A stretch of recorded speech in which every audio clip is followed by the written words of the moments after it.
قومی احتساب بیورو نے رواں سال کی سماحی وصولیوں کی تفصیلات جاری کر دیں۔ نیب ترجمان کے مطابق 2 ارب سے زائد کی براہ راست اور 68 ارب کی بالواسطہ وصولیاں کی گئیں۔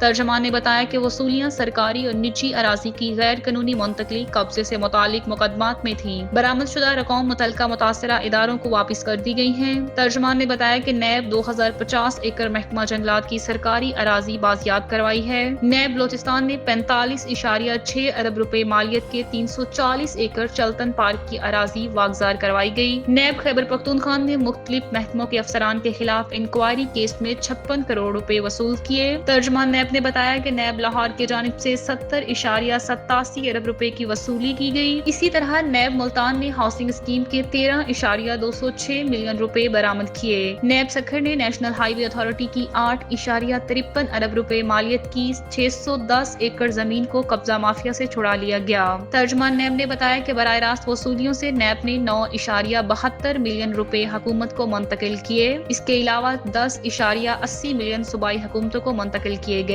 73.51 ملین روپے مختلف محکموں اور مالیاتی اداروں کو منتقل کیے گئے۔ نیب کے ترجمان کے مطابق دھوکہ دہی کے مختلف مقدمات کے 19,105 متاثرین میں 1,990.771 ملین تقسیم کیے گئے۔